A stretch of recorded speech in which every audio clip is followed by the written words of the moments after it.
네, 여러분 안녕하세요. 뉴스입니다. 열린민주당 최강욱 대표가 패친의 글을 게시했는데 그 글 내용이 너무나 공감이 갑니다. 착한 사람은 왜 권력의 사다리에 오르고 유지하기가 힘들까? 때로 독한 놈이 되자라는 제목 하에 저는 착하다 악하다의 이분법을 좋아하지 않는다. 100% 착한 자도 100% 악한 자도 없기 때문이다. 단지 편의상 그렇게 구분하여 쓴다. 한 지인이 묻는다. 착하지 않는 사람들, 뻔뻔하고 소시오 같은 사람들이 권력 투쟁을 잘하고 더 잘 나가는 것 같은데 왜 그럴까요? 불행히도 착하고 도덕군자 같은 사람은 다음과 같은 이유로 권력의 길에 오르는데 어려움을 겪는다. 설령 권력의 길에 올라도 유지가 쉽지 않다. 첫째, 착하다고 인식되면 조금이라도 착한 모습과 어긋나면 비난을 받는다. 이상한 놈이 이상한 짓을 하거나 나쁜 놈이 나쁜 짓을 하면 사람들은 그러려니 한다. 그러니 나쁜 놈들은 마음대로 산다. 그러나 착한 놈이 조금이라도 이상한 짓을 하거나 조금이라도 나쁜 짓을 하면 비난의 화살이 넘치게 된다. 호박씨 까는 거 아니냐, 위선자 아니냐라는 소리를 듣게 되니 견디기가 쉽지 않다. 이는 착한 자의 숙명이다. 개가 개를 물면 뉴스가 안 되지만 사람이 개를 물면 평생 한 번이라도 빅 뉴스가 되기 때문이다. 둘째, 착하고 여린 사람들은 어려운 상황이나 비난의 상황이 올 때 회복력이 약하다. 잠시의 실수거나 다른 놈들이 괴롭히는 일인데도 비난을 받으면 지나친 성찰로 스스로를 괴롭힌다. 상처받고 괴로워하고 부끄러워한다. 소시오 기질이 있는 놈은 성찰은 개뿔, 누가 뭐래도 뻔뻔하다. 죄를 절대 인정하지 않는다.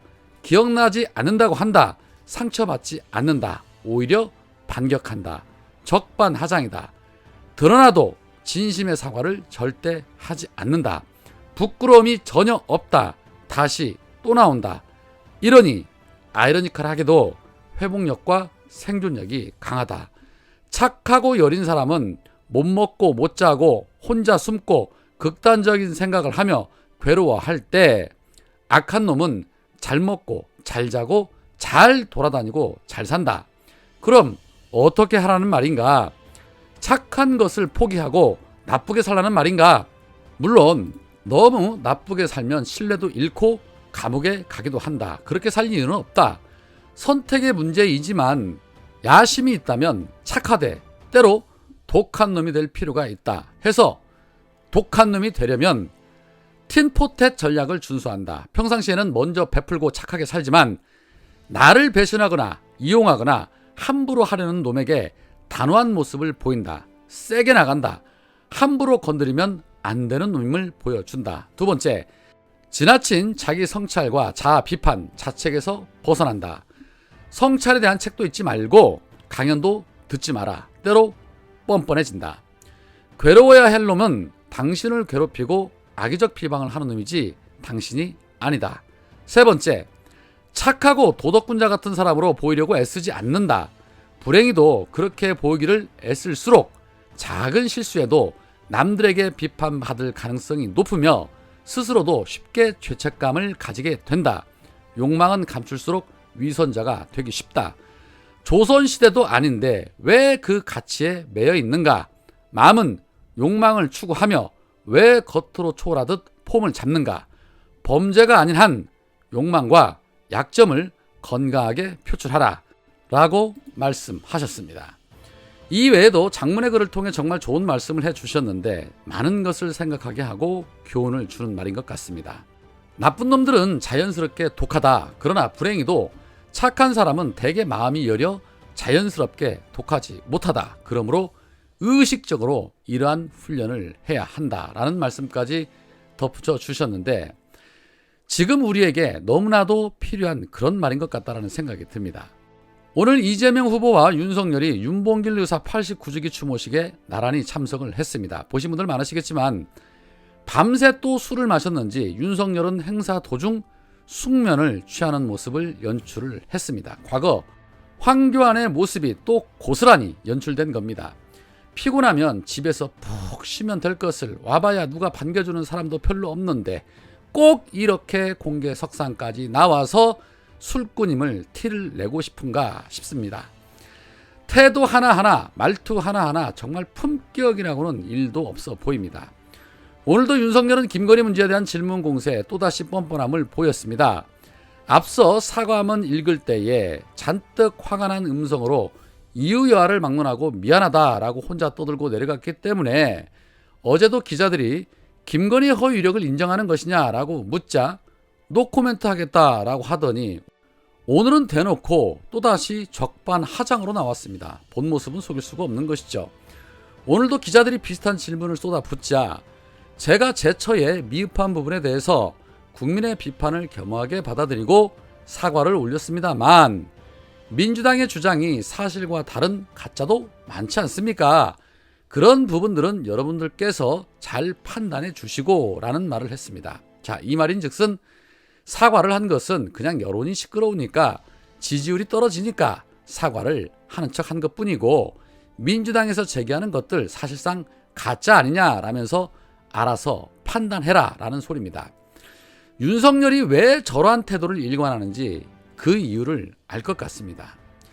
윤석열은 끝까지 인정을 하지 않고 있는 것입니다. 왜냐? 본인 스스로 엘리트라고 자부하는 검사 생활 26년 하면서 수많은 범죄자들을 접하고 그러면서 각종 회유와 압박 등을 통해 그가 얻어낸 것은 바로 자백일 것입니다. 자백을 하는 순간 곧바로 범죄를 인정하는 것이고 그로 인해 기소 처리를 할 수 있었기 때문일 것입니다. 그렇기에 누구보다도 인정하는 것이 기소의 사유가 될 것이라고 잘 알고 있는 윤석열이 그동안 보여준 행태에서도 사과를 하지 않았던 것이 아닐까 생각됩니다. 그러면서 윤석열은 이런 말도 덧붙였죠. 앞으로 어떤 일이 어떻게 될지도 모르는데 그렇습니다.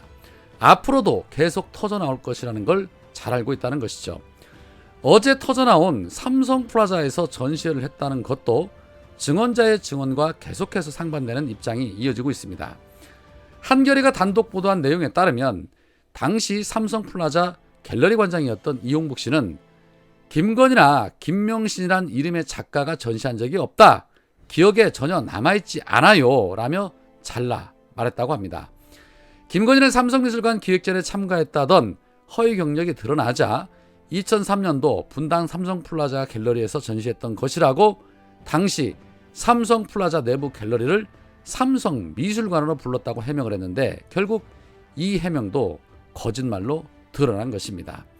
이용복 관장은 개관 때부터 폐쇄될 때까지 작가들과 전시를 다 지켜보고 기록한 책임자가 저인데 김건희의 전시품은 물론 명단도 본 적이 없어 그의 해명은 허위라고 생각이 된다. 당시 전시한 공식 명칭은 삼성플라자 갤러리였다. 소수의 작가들이 삼성플라자 미술관이라고 말하는 경우도 있었지만 삼성미술관 명칭은 누구도 쓰지 않았다라고 증언을 했습니다. 이에 대해서 김건희 측은 이 전 관장이 당시 경기대 강사였고 김건희가 그의 수업을 들었으며 그가 하는 갤러리에서 전시한 것도 다 맞다. 2003년에 구체적으로 언제 무슨 제목의 전시를 했는지 확실히 기억은 못하지만 분명히 전시는 했다라고 주장하고 있습니다. 참 희한한 일들입니다. 한쪽은 전혀 기억이 없다, 모른다고 하고 한쪽은 맞다고 주장을 하고 게임산업협회에서도 그러더니 여기서도 똑같은 패턴이 반복이 됩니다. 뿐만 아니라 김건희가 안양대와 수원여대에 제출한 학력란에도 뉴욕대의 학력을 허위 규제한 부분도 드러나서 진실 공방이 벌어지고 있습니다. 연수를 받으면 학력이 인정되는 아주 웃기는 나라에서 살고 있습니다. 오늘은 여기까지입니다. 고맙습니다.